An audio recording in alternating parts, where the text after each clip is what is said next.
Hi, welcome to the weekly podcast session. And today's session would be jam packed with different topics, interesting topics that are widely used and discussed in the industry and are good to know. Like we would be discussing about progressive resizing, we'll then talk about how to avoid the exploding gradients. We'll also talk about what is gradient accumulation. So these are things you might have heard here and there, but we'll be discussing them. We'll be handpicking them, and we'll just just complete them off from our bucket list. So there are many things in the bucket list, and you will be learning. I'll be learning as it happens every time. So there's some mutual in time investment, a 40-50 minute window investment where we learn and grow together. Apart from it, there's this thing I'll like to discuss. This is the continuation of the previous topic. There's something I would like to discuss, like that would be rotation, how to do rotation augmentation in with the help of TF-TPU. So we have been discussing TF-TPU from the very first session. This might be another addition. This might be another addition to our previous discussions. Added to it, if time permits, we can discuss TF Keras bird baseline. This would be an interesting topic. We might start NLP in parallel. So let's begin, let's start, and let me share my screen. And here we begin.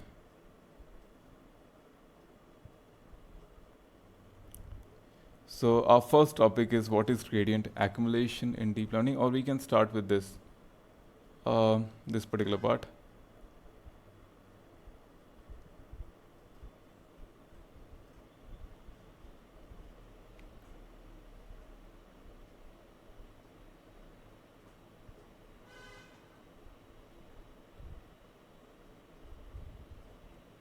This is progressive resizing, yeah. This is what I was talking about. Progressive resizing. What is progressive resizing? Is a technique. So, is a technique to resize all the images while training the CNNs on a smaller to bigger image sizes. Progressive resizing is described briefly in his terrific process. Goes train the model with a smaller image size. Say this. Then you keep on increasing. So each larger scale model incorporates the previous smaller scale model layers and weights in its architecture. Okay. So that is what the term says. The term says that you're trying to do progressive resizing. So resizing is happening in the smaller to larger way. So you start off small, then you grow and gradually grow to a larger structure. Alright, that's the initial idea we get.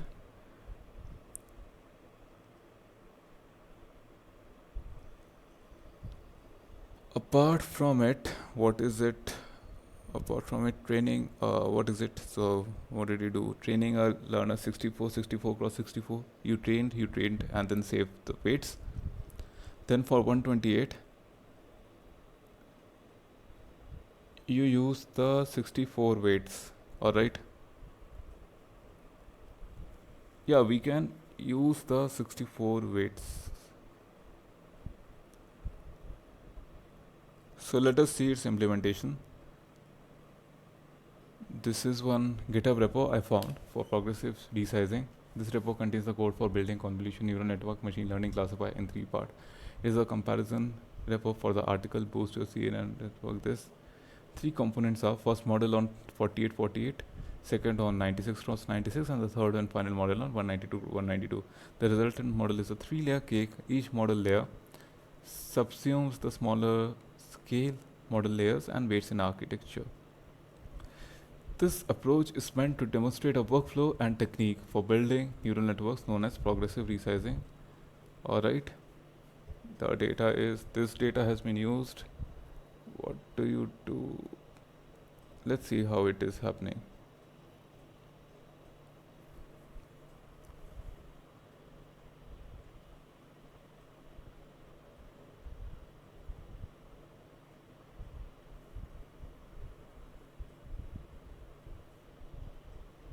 I doubt whether or not it's going to load. Now, let's use NB Viewer. Apart from it, I think progressive resizing is an interesting component. So what it does, like, you start off with very smaller aspects. So with the like I think basic idea is we are not getting into the finer details. The model is not directly fed the finer details. So if you feed in a smaller image like 64 cross 64, it would get the brief overview and the idea of what the object looks like. Once it gets the brief overview and idea of what the object looks like, you can get try to teach the model the finer details. So what it happens is like you start off with 64 cross 64, but you ultimately want something like 600 cross 600, right? That's the ultimate goal. So you start with 64 cross 64, then you decide it's to 96 cross 96. Now it would learn more finer details. So fine tuning in a better manner, as per like that is like feature learning in a better manner, in a gradual and progressive manner. So that is what progressive resizing is. But how is it implemented? Let's see. Let's see. That would be interesting to learn. This is not NB viewer. This is not NB viewer. This is NB viewer.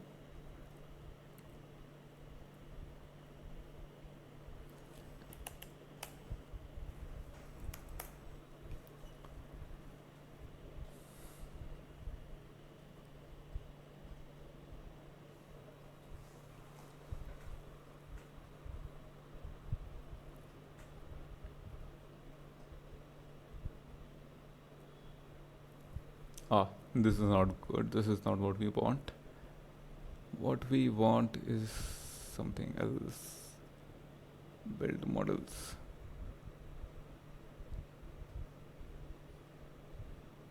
So you build the initial model. Once you build the initial model, then what happens?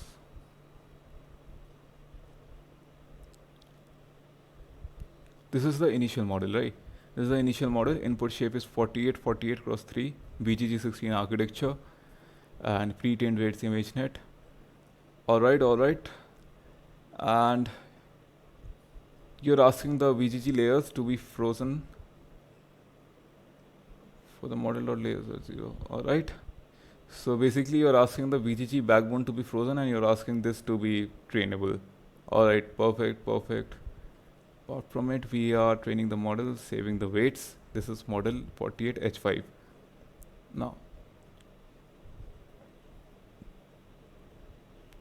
alright, what happens?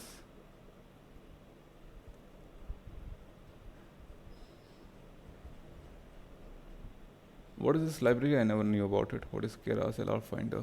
I search about it.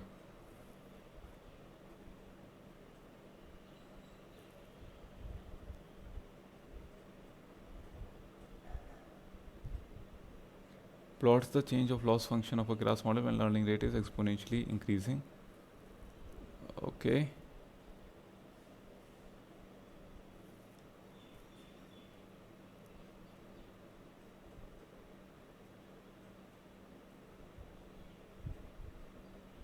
Oh yeah, this is what we discussed previous time.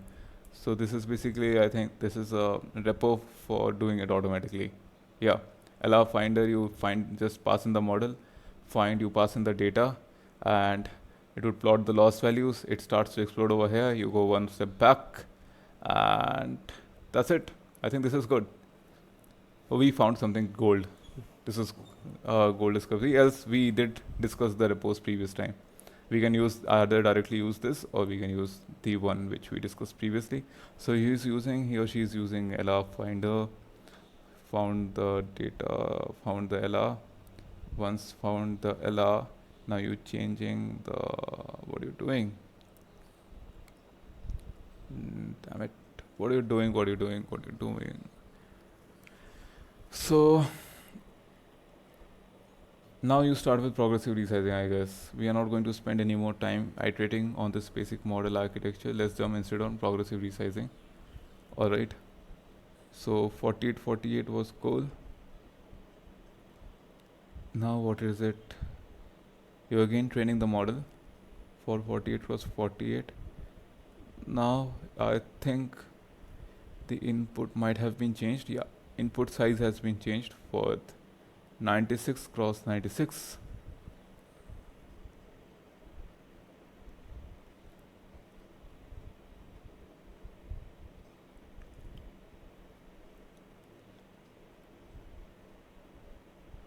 Yep, input size has been changed with 96 cross 96, and that's what you're training on. Once it is done and completed, you again find the best learning rate, and then you progress with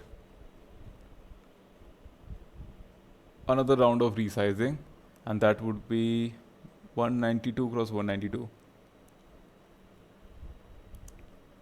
and we are done.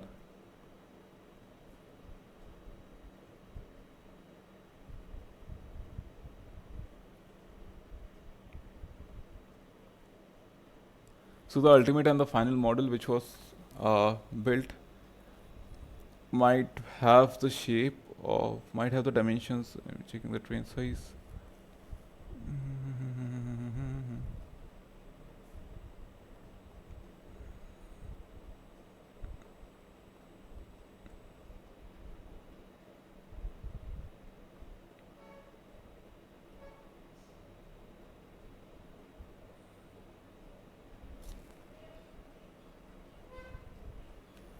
So what we have over here is,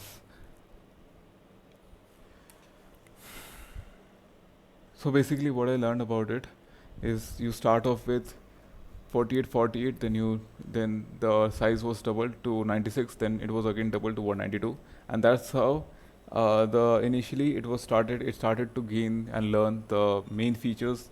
When the main features were learned, we progressed to higher features which were 96 cross 96, more detailed features, and again one more step of more detailed features.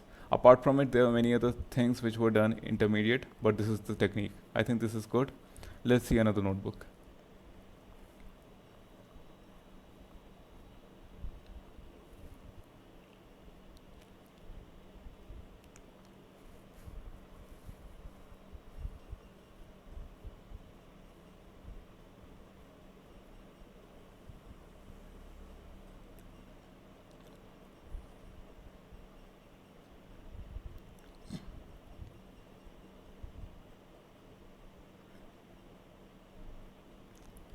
So initially it was trained on 64 cross 64. Now we are training on 256.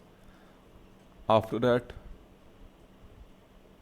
what happened is 93% accuracy on 256. Initially it was 60% accuracy, so it increased rapidly.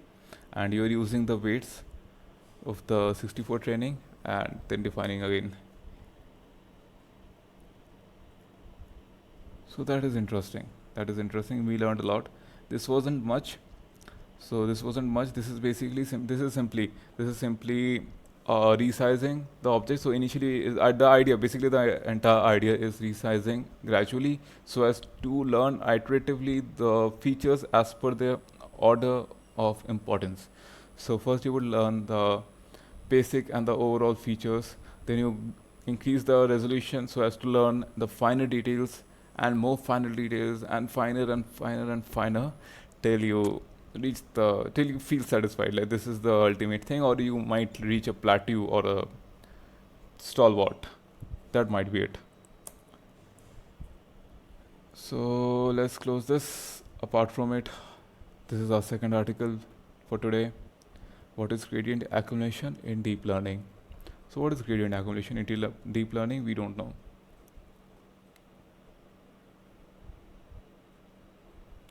And this would be our third article for today, gradient clipping.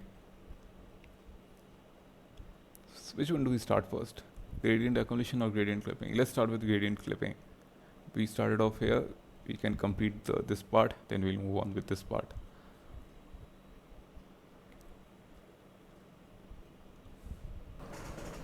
How to avoid exploding gradients with the help of gradient clipping. So training a neural network can become unstable given the choice of error function and different things. So this is one particular topic which is widely encountered and often faced. So what is exploding gradients? What is vanishing gradients? Exploding gradients is you're training a model and the error rates. So what actually happens in a neural network? So you're training, back propagation happens. The gradient values are back propagated and the update is made. Now, if the gradient values are too high, the update would be huge and the loss value would be huge. So in such an scenario, what happens is your training loss value would be shown as NaN value or infinite value. So your model might have almost reached the perfect, ideal, optimal solution, but this happens at, I don't know why. I mean, we know why, but you might not be knowing why it has happened, and you would observe that your values has exploded, or you might have also observed that there's a vanishing gradients. So vanishing gradients usually happen with very deep, large neural networks, wherein the upgrades of the gradients diminish to a greater extent when they reach the last layers. That was rectified with the help of skipping connections in the ResNets. That was first rectified with the help of skipping connections in ResNet. So this is what this article is about. What is gradient clipping? Now, how can gradient clipping happen? So these are the three things which might lead to gradient clipping. First is a poor choice of learning rate. Second is a very bad data preparation. And third is a poor choice of loss function. These are the 3 points. Now I don't find anything much relevant over here. I think a common solution to gradient is to change the error derivative function, this, that. So there are two main methods to rectify the error derivatives. They are gradient scaling and this is gradient clipping. So what does gradient scaling do? It does the normalization of the gradient vector such that the vector norm equals a defined value such that it is basically you're normalizing the vector, right? You're normalizing the gradient vector. So that would ensure that no matter how large the value is, it would lie in this particular range. Apart from it, you can clip the values. So if normalization is not a feasible solution, or you might also do gradient clipping, you can specify that this is the minimum, this is the maximum. You need to stay in between these two values. So this is how you define gradient clipping. This is the theoretical aspect. Now let us get to the practical implementation. Practical implementation is, there are two types of gradient clipping that can be used: gradient norm scaling and gradient value clipping. So if it is gradient norm scaling involves changing derivatives of the loss function to have a given vector norm when the L2 vector norm of the gradient vector exceeds the threshold, right?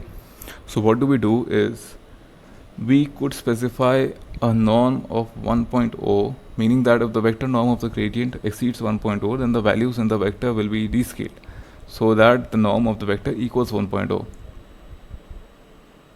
Perfect. What does it say? So what do is, if the vector norm of the gradient exceeds 1.0, right, then the values in the vector will be least scaled so that the norm of the vector equals 1.0. Perfect. If the gradient values exceed 1.0, it would be descaled, it would be normalized so that the norm of the vector is equal to 1.0. Perfect. So how do we do it? Is like using the clip norm argument. This is one of the least used argument. I have never ever used it, so it's a learning for me. Clip norm equal to 1.0. Nice. How do we perform gradient value clipping? To perform gradient value clipping, we need to mention the clip value, and it would mean that if gradient value is less than 0.5, it would set it to 0.5. If it is more than 0.5, it would be set to 0.5. Minus 0.5 to plus 0.5, that is the range. Now a practical implementation of this would look like this. So here you can see with the optimizer. Here's the optimizer, and we are reaching nan values. Now we are trying to do, he's trying to do, not we are not doing, we're just reading. But you can implement, it's good to implement. As we are running short of time, we are not getting into the depths or implementation part, but you can always try and implement on your own. That would be a better learning and you will remember forever. So what is gradient norm scaling? We'll be implementing this. And what is clip norm? You have mentioned a clip norm of 1.0. Once you have mentioned a clip norm, you start training and you start obtaining train test values, and your error values are smooth and do not explode. Nice. And over here we have gradient value clipping. Clip value is this. Also the error values don't explode and are quite good and fast. This plot shows that the model learns problem fast, achieving sub 100 MEC loss within just a few training epochs.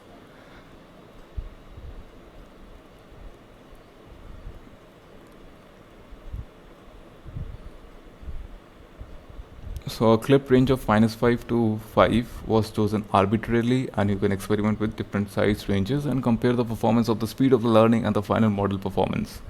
Extensions. The section lists some ideas for extending the tutorial you may wish to explore. Vector clip values, update the example to evaluate different value ranges, this. So these are extensions: vector norm values, vector clip values, vector norm and clip. We'll learn about it in the upcoming sessions. So that's what it is.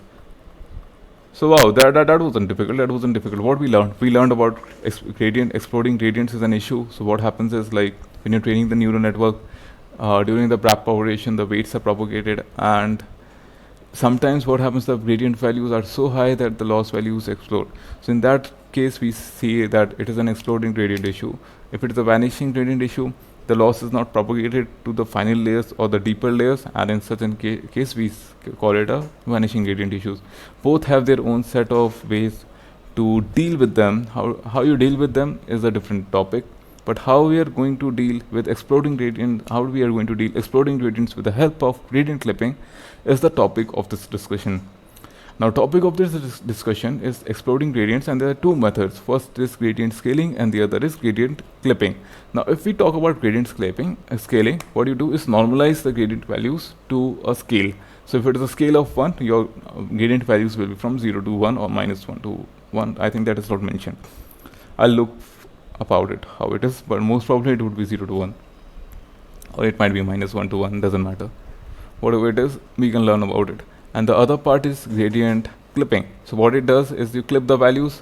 So your maximum to minimum is the range you specify for your gradients, and that is the range in which the gradients will lie. Apart from it, so earlier you might have been receiving, if you receive exploding gradients, your training error is NaN infinity value, then you must realize that it's the time for performing gradient clipping. And you do that with the help of, at the time of defining the optimizer. When you define the optimizer, you need to pass on an additional argument that might be clip value or clip norm. Clip norm for gradient scaling, clip value for gradient clipping. That's what it is. Hope you learned about it. Now let's proceed to gradient accumulation. What is gradient accumulation in deep learning, and how we can use it? So there are two articles. First is gradient accumulation, what it is, and second is implementation.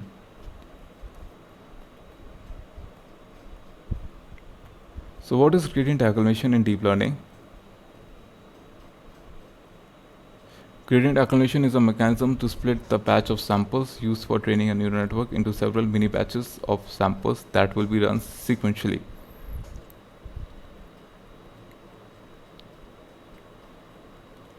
Gradient accumulation is a mechanism to split the batch of samples used for training a neural network into several mini batches of samples that will be run sequentially. Okay.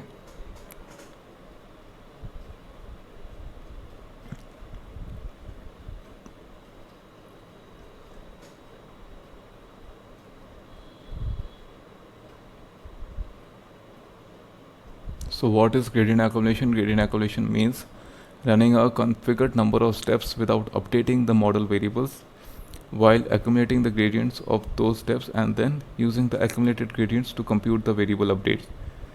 Yes, it's really that simple. Running some steps without updating any model variables is the way we logically split the batch of samples into few mini batches. The batch of samples that is used in every step is effectively a mini batch, and all those samples of those steps combined are effectively the global batch. By not updating the variables at all those steps, we cause all the mini batches to use the same model variables for calculating the gradients, and this is mandatory to ensure that the same gradients and the updates are calculated as if we were using the global batch size. Accumulating the gradients in all these steps results in the same sum of gradients as if we were using a global batch size. Alright, so instead of using a global batch size, we are splitting the batch into many batches, and we are not updating the gradients. We are taking the mini batch, passing it to the neural network, accumulating the gradients for each mini batch, and final update would be done by accumulating all the gradients, and that's how the final update is done. I think this might help in speed boost, but I'm not sure. Let us proceed with the article and we'll learn. So iterating through an example. Let's say we are accumulating gradients over 5 steps. We want to accumulate the gradients for first 4 steps without updating any variable. At the 5th step, we want to use the accumulated gradients of the previous 4 steps combined with the gradients of the 5th step to compute and assign the variable updates. Let's see in action. Starting at the first step, all the samples of the first mini batch propagate through the forward and backward process, resulting in the computed gradients for each trainable model variable. We don't want to actually update the variables, so that there is no need in computing the updates at this point. What we need though is a place to store the gradients of the first step. In order for them to be accessible in the following steps, and we will use another variable for each training model, for each trainable model variable to hold the accumulated gradients. So after computing the gradients of the first step, we'll store them in the variables we created for the accumulated gradients. Now the second step starts, and again all the samples of the second mini batch propagate through the layers of the model, computing the gradients of the second step. Just like before, we don't want to update the variables here, and there's no need of computing the variable updates. What's different from the first step though is that instead of just storing the gradients in the second step of our variables, we are going to add them to the values stored in the variables, which currently hold the variables of the first step. Step 3, step 4 pretty much same as the step 2, and we are not yet updating the variables. We are accumulating the gradients by adding them to our variables. Alright, so till now we have proceeded 4 steps, but still no update has been made in the variables. Just the accumulation is happening. In the step 5, we do want to update the variables, and we intend to accumulate the gradients over the 5 steps. After computing the gradients of the 5th step, we'll add them to the accumulated gradients, resulting in sum of all the gradients of the 5 steps. We'll take this sum and insert in a parameter of the optimizer, resulting in the updates computed using the gradients of the 5 steps computed over all the samples in the global batch. If we take the gradient STD optimizer as an example, let's see the variables after the updates at the end of the 5th epoch computed using the gradients of those 5 epochs. This would be something like this. Let's implement it. So understandable. What is accumulating? So you're splitting the batch. So what is the whole data set? Whole data set is iterated in one epoch. So we are iterating through multiple epochs. Our data set is iterated multiple times in several epochs. Within one epoch, we use batches so that we don't run out of the memory. So maximum batch size permitted is equal to the length of the data set. So batch size that can be achieved if the data set is too small, or if you're gifted with a extremely large RAM memory. So either of the case is good, else your batch size is usually a subset of it. Usually 32, 64, 128, 512, not bigger than that. So what does it do is like it's within one batch iteration, you are doing multiple mini batches, and you are just calculating the gradients for the mini batches and not updating the model state or the variables. And once you are done with the mini batches, you accumulate that and then you update in total with the global batch. So I think this might help in speed boost, and this might help in speed boost. I think that's the idea. Let's see the implementation. Was the implementation about how to easily use gradient accumulation in Keras models? In another article, we covered what is gradient accumulation in deep learning and how it can solve issues. In this article, we show how to use the generic gradient accumulation tool, and reuse this. We will use the deep dive into Keras optimizer and the way we have implemented a generic tool. The code is available here with examples right out of the box. Okay, so it is asking for using a library, run AI library. From there you use the gradient accumulation package optimizer, you use run AI libraries optimizer, and you mention the steps.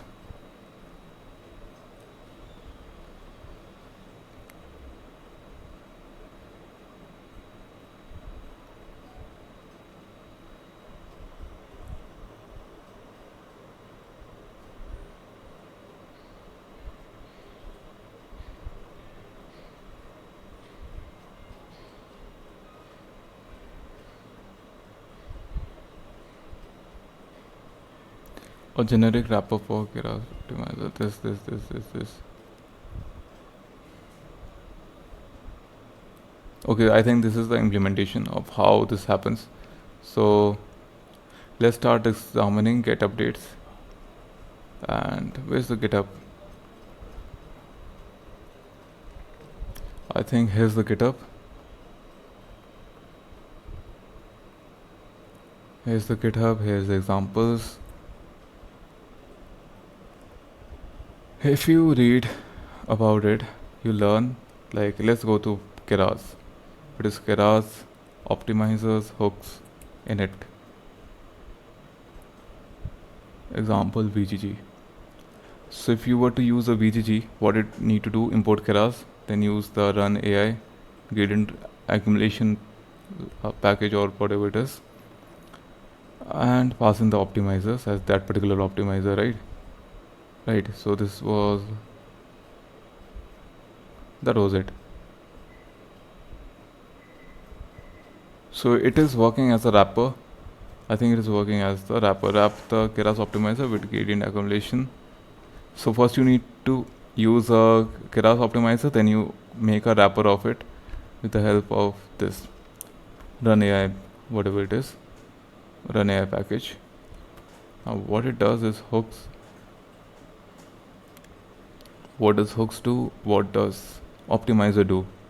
So within optimizer, you're inheriting Keras optimizers. Within it, you're defining get updates. What does get updates do? Gradients, you're calculating the gradients with the help of loss and the parameters. Within it, you are doing iterations, first, last. Variable, you're storing the variables to hold the accumulated gradients between the steps. This is where the gradients will be stored, and this is where the reset would happen after every iteration, right? So once the steps are done, you need to update your hooks. You need to add for update in self optimizer.get updates. Get updates my return assignment ops or tuples represent the desired assignments. So here is the update happening. Wow.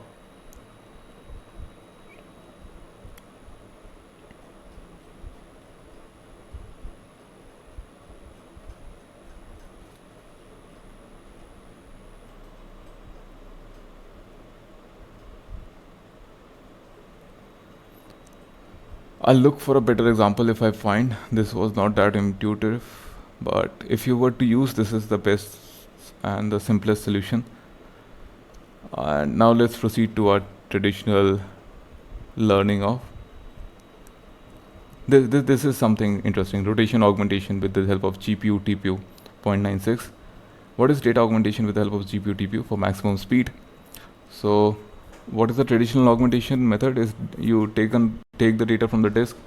Data augmentation happens on the CPU, and then the model is trained on the GPU or TPU. Now what they're trying to, this particular notebook by Chris Diot is trying to do is take the data from the disk and do the augmentation on the GPU or TPU, on the GPU or TPU, not on the CPU, and send it to the model training. So on CPU it was 100 images per second, but if you do it on the GPU or TPU, the speed would double.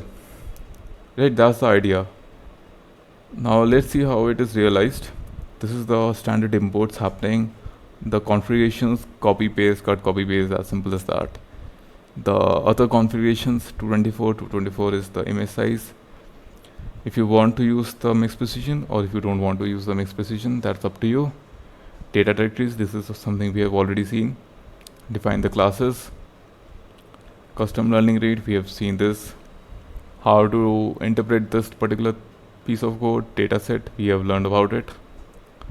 Now let's look at the interesting part, that is the data augmentation, rotation augmentation, and how to, like, we have been doing data augmentation on the CPU till now, we have been doing on the CPU, but how can we make it happen on the TPU or on the GPU, whatever the device is, so as to double or triple the speed we were obtaining before. Now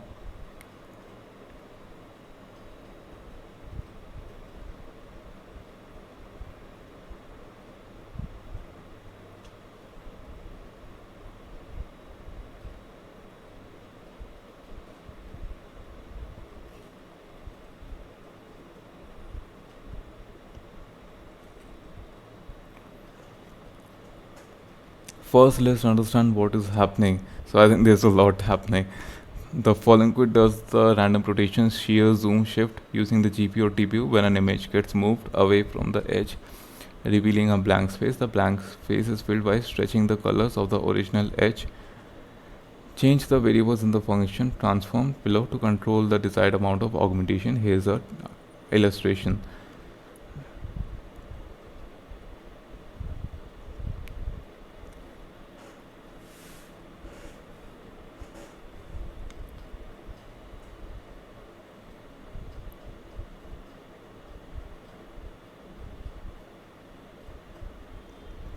So this is the get matrix rotation, shear, height, zoom, shear, shift, with shift. Converting the degrees to radians, rotation is this, shear is this, rotation matrix, you're defining the rotation matrix. We know about rotation matrix, right? Rotation matrix.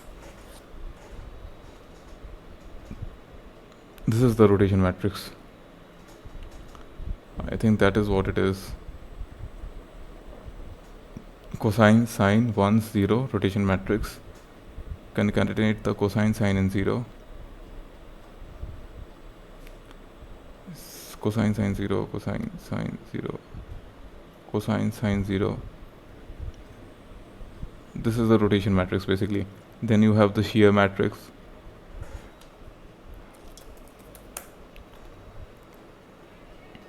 We have the shear matrix, and we have the shear matrix, we have the zoom matrix, we have the shift matrix, and that is how it's going to happen. So you're doing the k dot of rotation matrix and the shear matrix, you're doing the k dot of zoom matrix and shift matrix, and the ultimate dot product of these two matrices, whatever was obtained. So what is it? We have still not understood, but returns a 3x3 transformation matrix with the transformation indices. Now where is this particular function is being called get matrices is something we'll look for. Transform the image and a label. So you are passing an image, not a batch, and the corresponding label.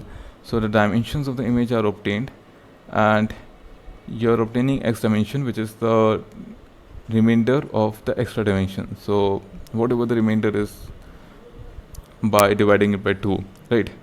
So rotation is, this is the rotation value, this is the shear value, it is the height zoom, it is the width zoom, it is the height shift, it is the width shift. Now you are trying to obtain the transformation matrix. This would be the ultimate transformation matrix. Okay. Now you get the point, right? So what is it? This is one transformation. You're rotating, you're shearing, you're zooming, you're shifting. So ultimately you're doing multiple levels of transformation all together on an image. So rotation, then shearing, this is a dot product, then zooming, then shift. So multiple dot products. That's the logic of this return statement. Now we get it. Now let's go to list the destination pixel indices, and this is the destination pixel indices. So this is the transformation indices we have obtained. Now we are trying to obtain the destination pixel indices. Alright, these are the destination pixel indices, these are the rotation pixels we want, these are the find the origin pixels, and now we are doing the transformation and reshape. And okay, so let's see how it goes. This is how it goes, and this is how it would look like. This is another example. Now this is the 5-fold workflow copied from this. We now added the extra data augmentation to the training images on the fly. Notice how this notebook completes epochs in 70 seconds using TPU. This notebook also completes epochs in 70 seconds, and we are augmenting every image. Augmenting a single image requires 5,000 what is it? 50,000 calculations. 50 lakh calculations. Sorry, 50 lakh calculations, and we see augmentation is occurring as fast as GPU TPU training. We are augmenting 200 images per second. In other words, we are performing these many calculations per second. Okay, so how it is happening? You get the model, define it within the strategy scope. Trainable is true. You define the additional layers, compile, cross-validate. Within the cross-validate, define the folds, get the indices, training dataset, testing data, validation dataset. You obtain the dataset, you model fitting. Within the model fitting, where is the augmentation happening? So load dataset. Let's go to load dataset. That is where the okay. So no, hold on. This is where your model was defined within the strategy or scope. Now you are about to train. You have obtained the data. You have obtained the data and you have obtained the validation data. Then you started model training, right? So when you obtain the data in load dataset, that might have been the place where the changes have happened. Load dataset, read the TF record for optimal performance, read multiple files at once, disregarding data order. Alright. Disregarding data order does not matter since we'll be shuffling the data anyway. Alright. Read the TF record dataset. Read the label TF record dataset. Data augmentation thanks to the data prefetch statement in the next function below. This happens essentially for free on TPU. So you have defined data, and in prefetch equal to auto, next batch will be training. Auto tune prefetch buffer size. So what happens is ultimately is like this thing. Okay, so ultimately this is the key factor. We learned about rotation augmentation. How you can do rotation augmentation is one thing, and how to get it done over the TPU is with the help of prefetch equal to auto. I think that's the idea. You get the data, map the data, augment. Alright. Now if do augmentation, you map, transform this thing. So this is happening on the fly. This is happening on the fly with the help of prefetch equal to auto. This is the one data augment, traditional TA TensorFlow augment, which is provided like left, right, flip. This happens essentially for free on TPU. This also happens on TPU, right? This also happens. The data pipeline code is executed on the CPU part of the TPU, while TPU itself is computing the gradients. Alright. So basically the important part is data.prefetch equal to auto, prefetch auto is the essential part if you want to utilize TPU or GPU for your on the fly calculation of the augmentation things. Apart from it, this is how you perform the random rotation or augmentation. Now let's come to the final concluding notebook, that is TF Keras BERT baseline. How do you do it? How do you perform TF Keras BERT baseline? So this notebook shows how to train a neural network model with pre-trained BERT, and in TF Keras is based on this notebook. Competition is a code competition without access to internet, so we add transformer tokenizers, pre-trained BERT model through Kaggle datasets instead. You can find the transformers, tokenizer and pre-trained models for TF Keras as follows.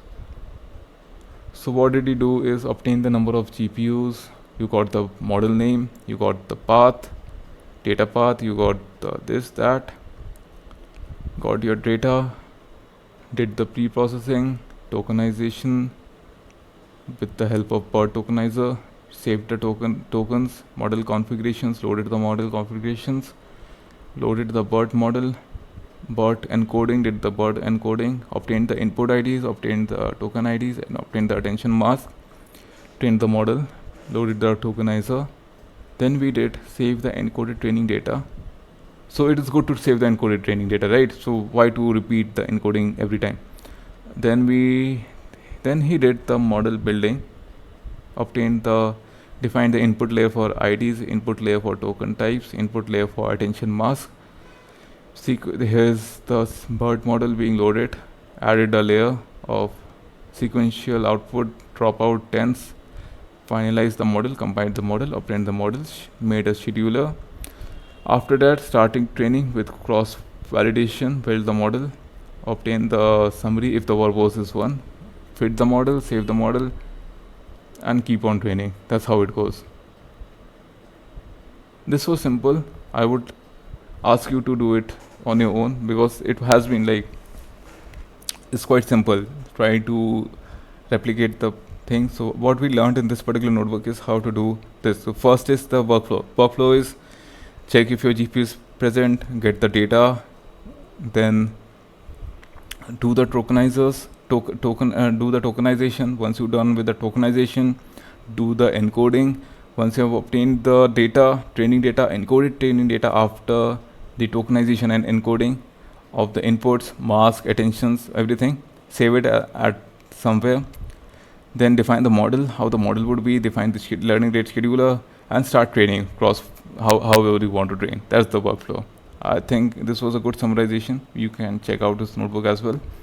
We learned a lot today. So we started off with how you can perform progressive resizing. Then we learned about how we can do gradient clipping, and then we learned about how you can do gradient accumulation. So gradient clipping is one thing, gradient accumulation is for speed boost, gradient clipping is to restrict our models, restrict the gradient values from exploding or vanishing. Basically, for exploding, from exploding, so that it does not exceed one value. So it can be scaling, it can be normalizing, it can be defining a range, whatever is suitable. Then we learned about how to perform data augmentation on TPU or GPU rather than on CPU, and achieve a 2 times or 3 times speed boost. Then we also learned how to do rotation. What's the idea of rotation? How you can implement from scratch the shear rotation, zooming, whatever it is. Finally, we wrapped up with this notebook where we learned about how to do BERT in TF Keras. Alright, that's for it. I hope it was a great session for you, and please do like, subscribe the channel. It would definitely help me in creating the future content. Alright, take care. Bye-bye.